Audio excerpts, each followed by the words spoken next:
आज हम साइंस में चैप्टर नंबर 2 क्या हमारे आसपास के पदार्थ शुद्ध हैं के क्वेश्चन आंसर्स समझेंगे। क्वेश्चन नंबर 1 है, निम्नलिखित को पृथक करने के लिए आप किन विधियों को अपनाएंगे। तो बच्चों क्वेश्चन नंबर 1 का फर्स्ट पार्ट है सोडियम क्लोराइड को जल के विलयन से पृथक करने में, तो यहाँ पर यूज होगी वाष्पन विधि। ठीक है। सेकेंड है अमोनियम क्लोराइड को सोडियम क्लोराइड तथा अमोनियम क्लोराइड के मिश्रण से पृथक करने में, तो यहाँ पर यूज़ होगी ऊर्ध्वपातन विधि। हमने ये सारी विधियाँ डिटेल में समझी हैं चैप्टर पढ़ते समय। थर्ड है धातु के छोटे टुकड़े को कार के इंजन ऑयल से पृथक करने में, तो बच्चों इसके लिए यूज़ करेंगे अपकेंद्रण या फिल्टरीकरण यानी कि छानने की विधि। छानने द्वारा यानी कि छान करके इस टुकड़े को अलग किया जाता है। फोर्थ है दही से मक्खन निकालने के लिए यहाँ पर यूज करते हैं अपकेंद्रण विधि। फिफ्थ पॉइंट है जल से तेल को अलग करने के लिए, तो इसमें यूज की जाती है पृथकारी कीप विधि द्वारा इसको अलग किया जाता है। नेक्स्ट है चाय से चाय की पत्तियों को पृथक करने में, तो बच्चों यहाँ पर किया जाता है इसको फिल्टर करके अलग यानी कि फिल्टरीकरण। नेक्स्ट है बालू से लोहे की पिनों को पृथक करने में, तो बालू से लोहे की पिनों को पृथक किया जाता है चुंबकीय पृथक्करण विधि द्वारा। नेक्स्ट है भूसे से गेहूं के दानों को पृथक करने में, तो इसके लिए यूज़ करते हैं फटकन विधि यानी कि विनोइंग मेथड। नेक्स्ट है पानी में तैरते हुए महीन मिट्टी के कणों को पानी से अलग करने के लिए, तो इसके लिए यूज़ करते हैं फिल्टरीकरण विधि। और उसके बाद नेक्स्ट पॉइंट है पुष्प की पंखुड़ियों को के निचोड़ से विभिन्न रंजकों को पृथक करने के लिए, तो यहाँ पर बच्चों यूज़ किया जाता है क्रोमैटोग्राफी मेथड। नेक्स्ट क्वेश्चन है चाय तैयार करने के लिए आप किन किन चरणों का प्रयोग करेंगे, और इसमें विलयन, विलायक, विलय, घुलना, घुलनशील, अघुलनशील, घुले तथा अवशेष शब्दों का प्रयोग करें। तो बच्चों ये चैप्टर में जो भी कुछ पढ़ाया गया है सब कुछ डिटेल में समझाया गया है, तो उसके बेसिस पर आप ये क्वेश्चन का आंसर देंगे।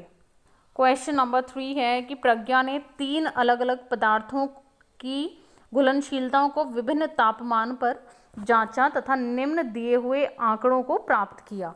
प्राप्त हुए परिणाम को 100 ग्राम जल में विलय पदार्थ की मात्रा जो संतृप्त विलयन बनाने हेतु पर्याप्त है निम्नलिखित तालिका में दर्शाया गया है। तो यहाँ पर दिखाया गया है कि संतृप्त विलयन बनाने के लिए पोटेशियम नाइट्रेट और टेम्परेचर कितना चाहिए, उसके लिए कितने टेम्परेचर पर कितना पोटेशियम नाइट्रेट संतृप्त विलयन बनाता है।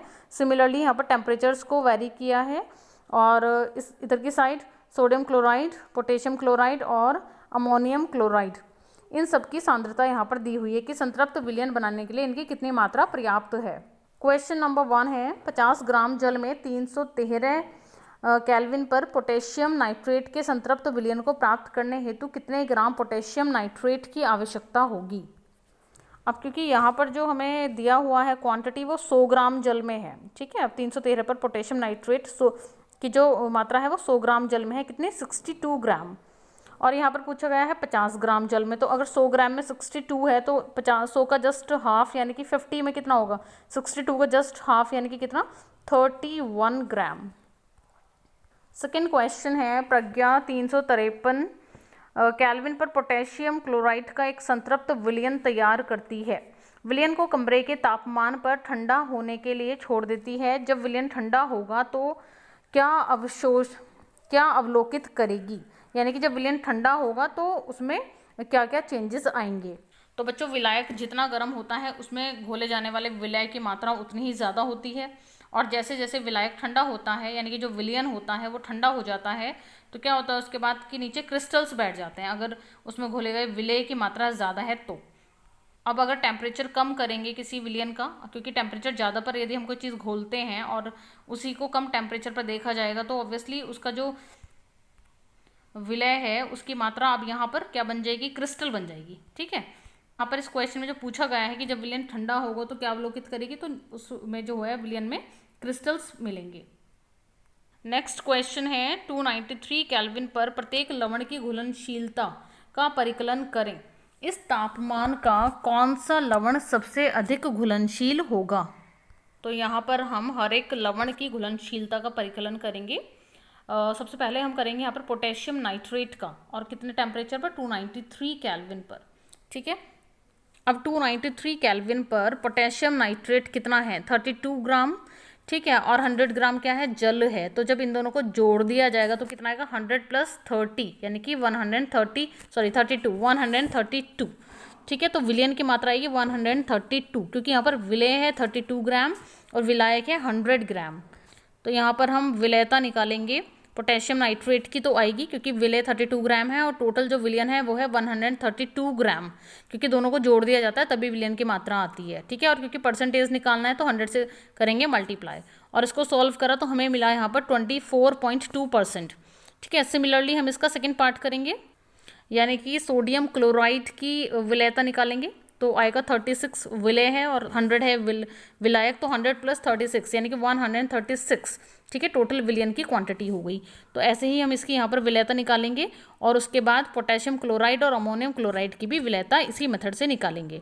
पोटेशियम क्लोराइड की विलयता देख लीजिए, यहाँ पर 35 ग्राम विलय है पोटेशियम क्लोराइड और 100 ग्राम है जल, तो टोटल विलयन हो गया 135 ग्राम। और इसकी विलयता निकालने के लिए 35 अपॉन टोटल विलयन यानी कि 135, और मल्टीप्लाई करेंगे 100 से। परसेंटेज निकालने के लिए हमें मिला यहाँ पर 25.9%, जो कि 26% के लगभग बराबर है। और फिर चारों की यानी कि potassium nitrate, sodium chloride, potassium chloride और अमोनियम क्लोराइड की 293 केल्विन पर विलयता जब आ जाएगी निकल के, तो फिर हम उसको कंपेयर करेंगे कि कौन सा ज़्यादा है और कौन सा कम। नेक्स्ट क्वेश्चन है कि तापमान में परिवर्तन से लवण की घुलनशीलता पर क्या प्रभाव पड़ता है। तो बच्चों, तापमान के परिवर्तन से लवण की जो घुलनशीलता वो बढ़ जाती है, यानी कि तापमान कम होगा तो लवण की जो घुलनशीलता है वो भी कम होगी, और तापमान ज़्यादा होगा यानी कि जितना जो विलायक है वो गर्म हो जाएगा उतना ही उसमें विलय पदार्थ ज़्यादा घोला जा सकता है, यानी कि विलय पदार्थ की जो घुलनशीलता है वो बढ़ जाती है टेम्परेचर बढ़ने के साथ साथ।